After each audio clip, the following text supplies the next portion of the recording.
El capítulo 3 del libro de Deuteronomio es una narración histórica en la cual Dios resalta su protección, su misericordia y su amor.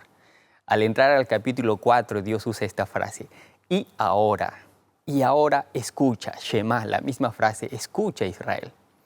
Saben, Dios nos recuerda muchas veces los hechos pasados en los cuales Él nos ayudó. ¿Para qué? Para mejorar y considerar que Dios es nuestro protector y que nos acostumbremos a vivir en su dirección. Esta es la lección número 6.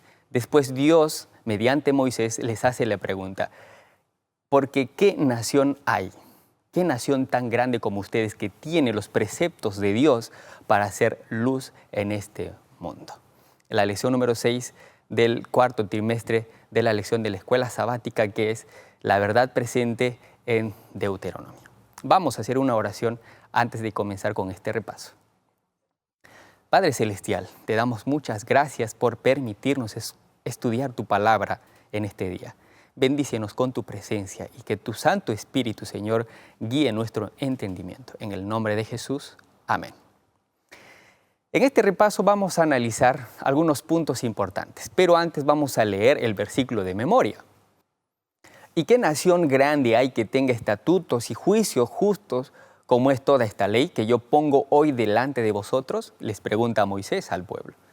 Y saben, y en esto consiste la lección de esta semana. ¿Qué nación hay que tenga esos estatutos perfectos que vienen de un Dios perfecto? Y es por eso que analizaremos estos puntos. Ni añadir ni disminuir. ¿Por qué ni añadir ni disminuir? Porque la ley de Dios es perfecta, no necesita ser agregada o ser quitada algo. También estudiaremos los hechos de Baal-peor, cómo es que una parte del pueblo de Dios se pierde siguiendo a un Dios falso. Además, veremos los puntos importantes que se involucran al seguir a Dios.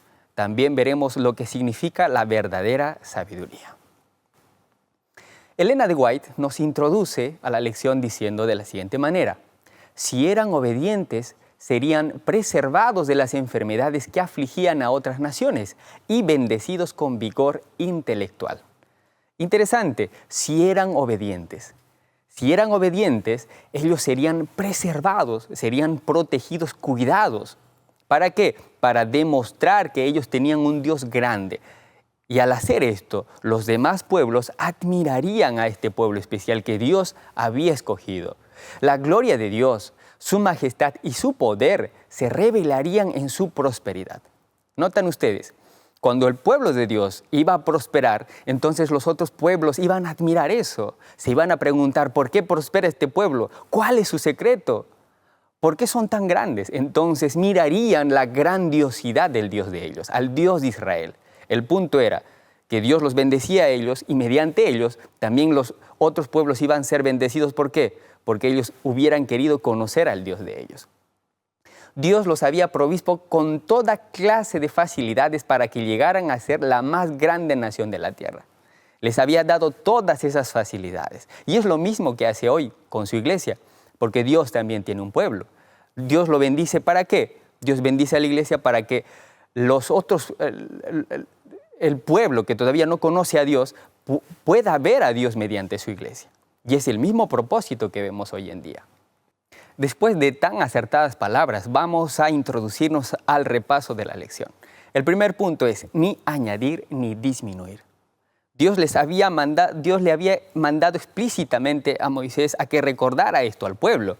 Y es por eso que está registrado en Deuteronomio 4:2 diciendo: no añadiréis a la palabra que yo os mando, ni disminuiréis de ella, para que guardéis los mandamientos de Jehová vuestro Dios que yo os ordeno. Además de ello, también en Deuteronomio 12:32 dice: cuidarás de hacer todo lo que yo te mando, no añadirás a ello ni de ello quitarás.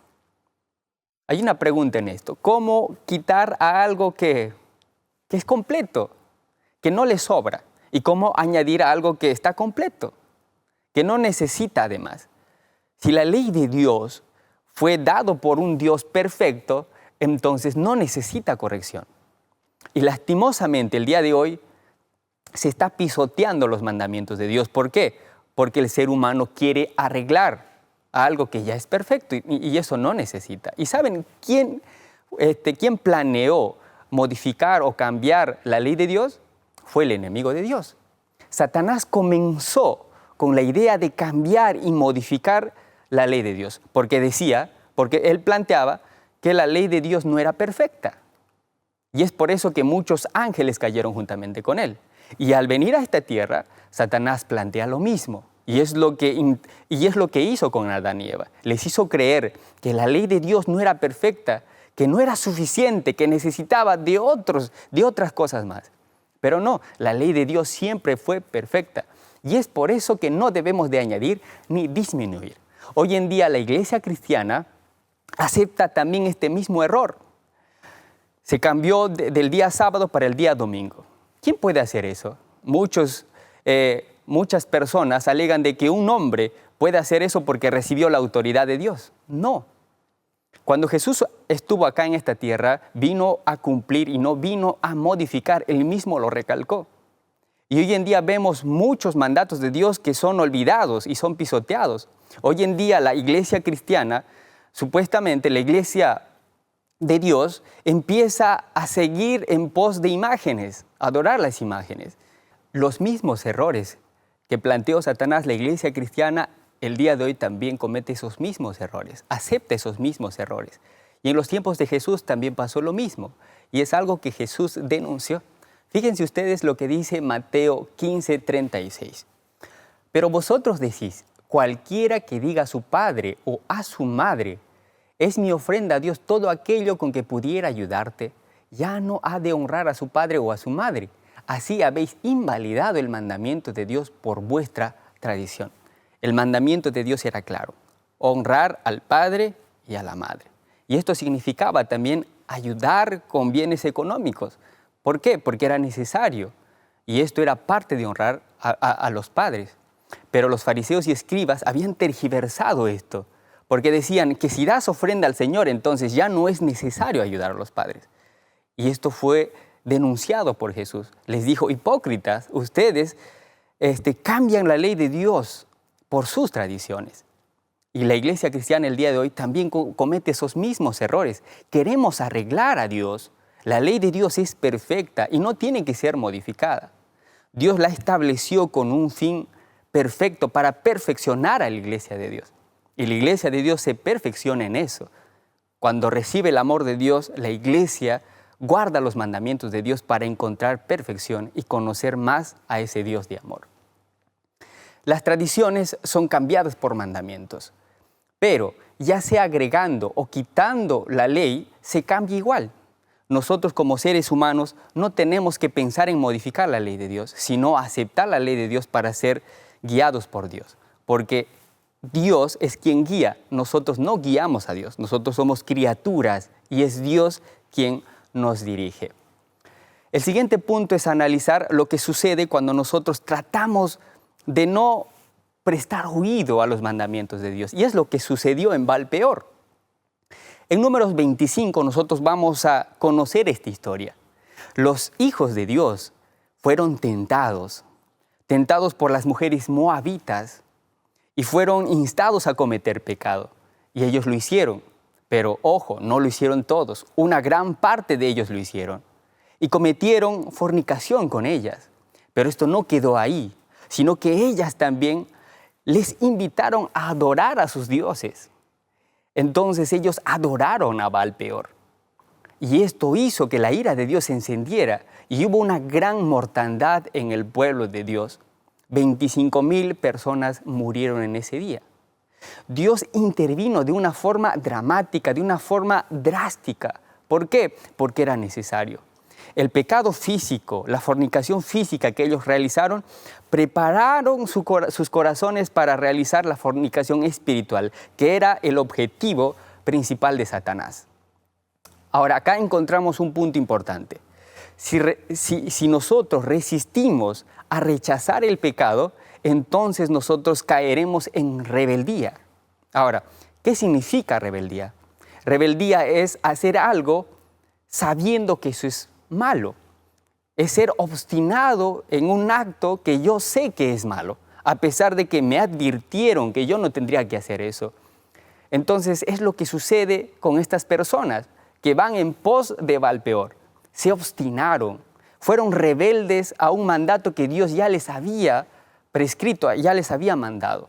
Primero, Dios les había ordenado que no se unan con mujeres de esos pueblos paganos. ¿Por qué? Porque sabía qué es lo que iba a suceder. Al final, ellos decidieron no oír a la voz de Dios y fueron en pos de ellos. Y miren lo que dice el versículo. Dice, moraba Israel en Sitín y el pueblo empezó a fornicar con las hijas de Moab, las cuales invitaban al pueblo a los sacrificios de sus dioses. Y el pueblo comió y se inclinó a sus dioses. Saben, en esos tiempos el comer delante de sus dioses significaba adorarlos. Quiere decir que ellos se apegaron a esas costumbres. Y es lo que Dios no quería. Por eso es que Dios interviene de forma drástica para que ellos comprendan realmente. ¿Y por qué Dios se manifiesta de esta manera? ¿Saben?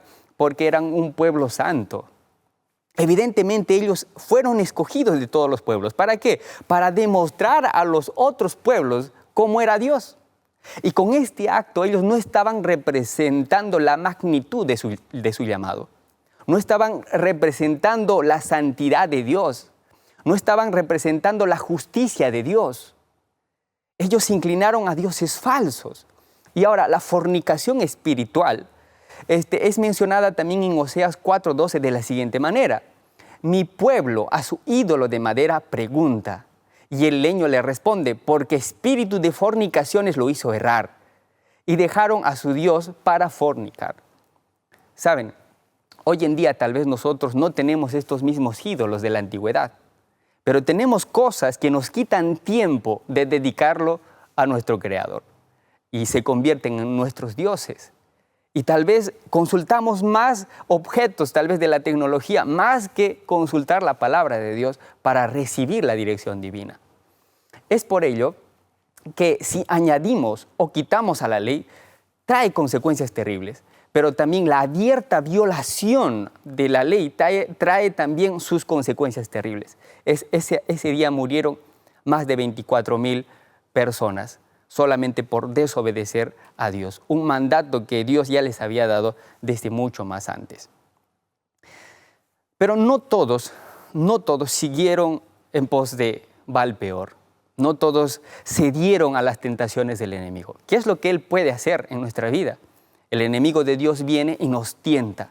Pero ¿hasta qué punto puede llegar él? Solamente hasta tentarnos. Y lo puede hacer de una manera que nos pueda dejar muy convencidos. Pero la decisión la tomamos nosotros. Y es por eso que hubo un grupo que no decidió oír la voz del enemigo de Dios.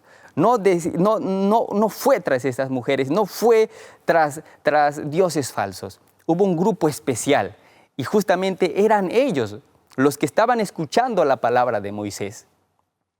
Por eso es que en Deuteronomio 4:4 menciona, dice, mas vosotros que seguisteis a Jehová vuestro Dios, todos estáis vivos hoy. Todos. Moisés usa esta palabra, todos. Todos aquellos que fueron en pos de Baal-peor murieron. Y todos los que siguieron a Dios están vivos hoy aquí. Es interesante. Saben, para Dios no hay término medio. No hay término medio. Siempre hay dos grupos. Hay un grupo que sirve a Dios y hay un grupo que no sirve a Dios. No podemos creer que podemos estar en el medio. No podemos creer que nos podemos adaptar un poquito al mundo y después pretender ser parte del pueblo de Dios. No. El segundo punto que analizamos de seguir a Dios es que Dios, cuando permite que hayan tentaciones en nuestras vidas, también Dios da la capacidad de que nosotros podamos salir de esas tentaciones. Y eso lo menciona 1 Corintios 10:13. Dice, no os ha sobrevenido ninguna tentación que no sea humana, pero fiel es Dios, que no os dejará ser tentados más de lo que podéis resistir, sino que dará también juntamente con la tentación la salida, para que podáis soportar. Dios también da la salida.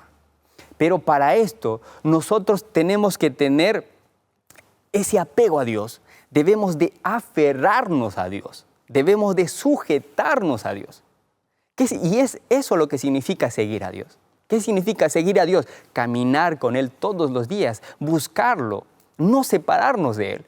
¿Recuerdan lo que Jesús dijo en el Evangelio de Juan? Está registrado este hecho, cuando Jesús dice, yo soy la vid y ustedes los pámpanos.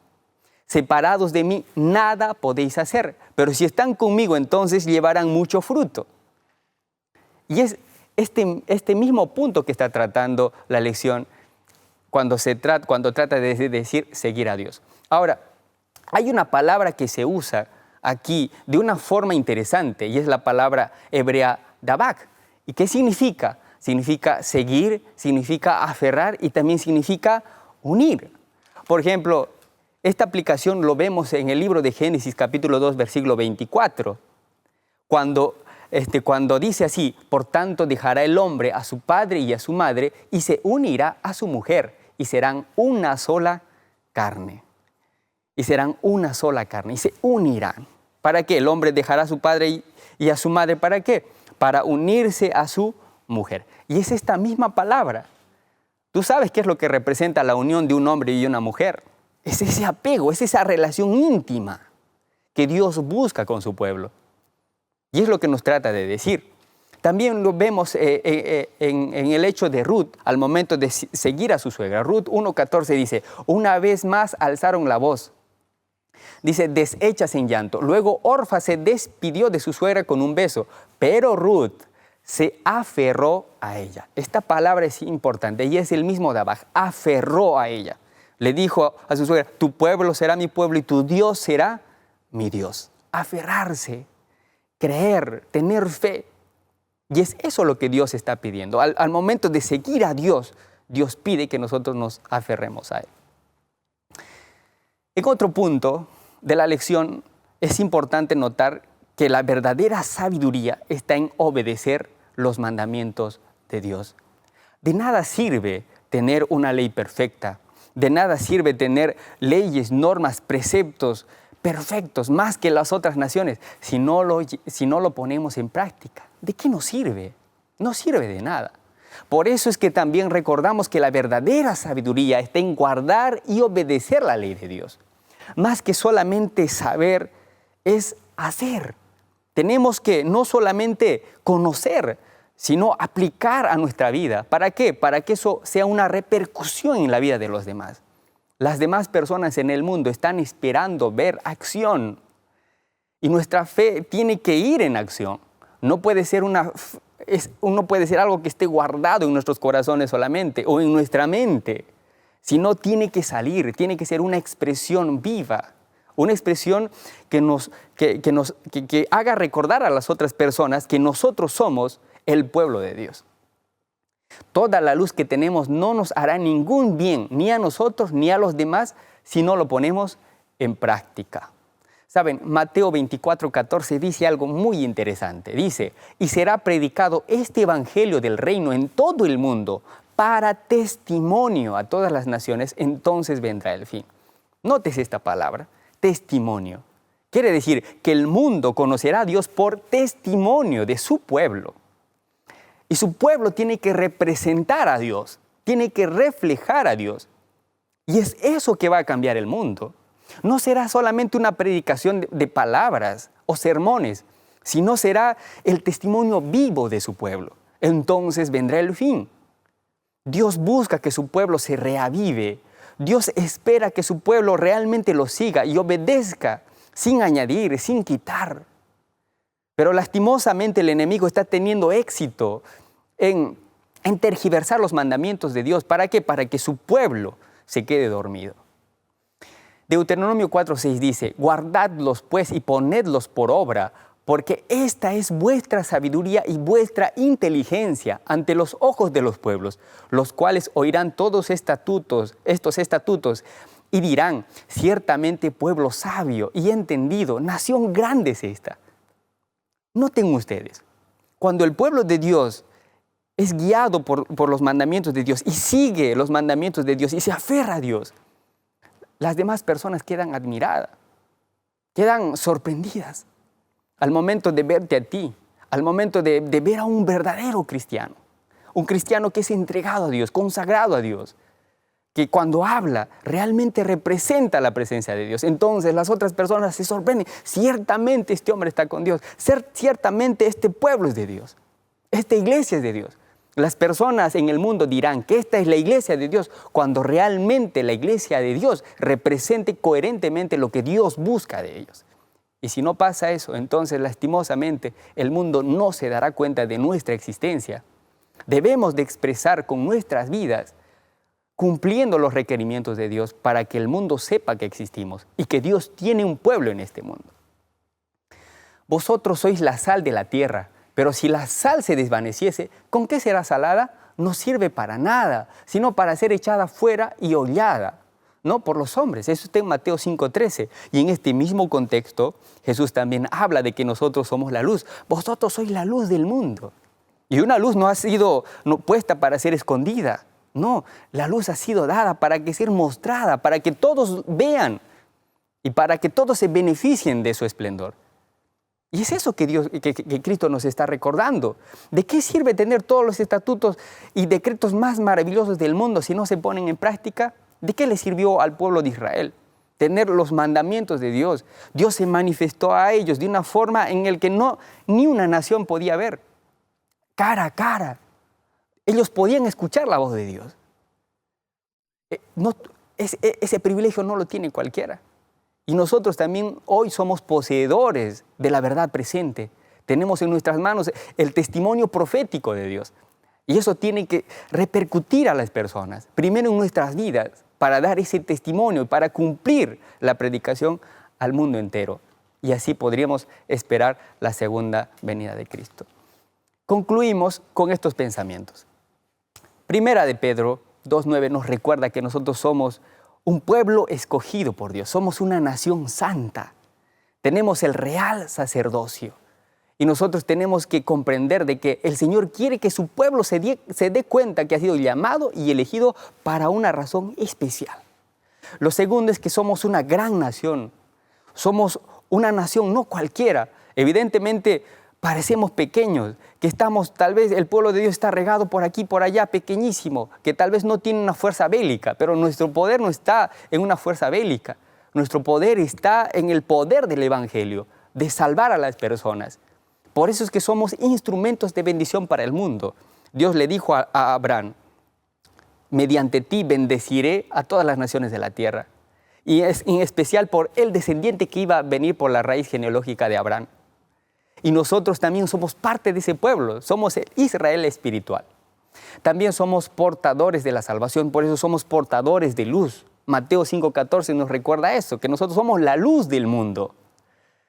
Portamos una luz especial y tenemos que alumbrar a la oscuridad que se adueña muchas veces de este mundo perdido. También tenemos a un Dios fiel y justo. Somos guiados por Dios, somos un pueblo que tiene los estatutos perfectos de Dios. ¿Para qué? Para que nosotros nos podamos conducir correctamente en este mundo. Y no solamente esto, sino prepararnos para aquella vida venidera que se viene allá en la Canaán celestial. Y lo más grande, tenemos a un Dios cercano, un Dios que está dispuesto. Él dice en su palabra, porque ¿qué nación hay que tenga dioses tan cercanos a ellos como lo es Jehová nuestro Dios en todo cuanto le pedimos? O sea, Dios es trascendente. Hay cosas que no comprendemos de Dios porque es grande, no es como nosotros. Pero a la vez también Dios es un Dios inmanente, un Dios cercano, un Dios que se preocupa por nuestras necesidades, un Dios que está dispuesto a ayudarnos, a conducirnos, si es que nosotros le permitimos.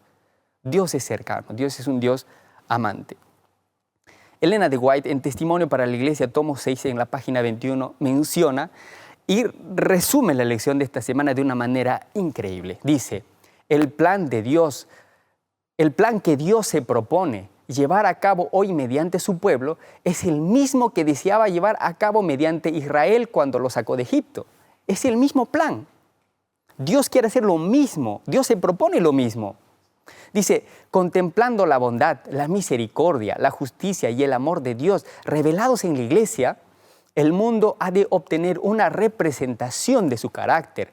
Y cuando la ley de Dios quede así manifestada en su vida, el mundo reconocerá la superioridad de los que le aman.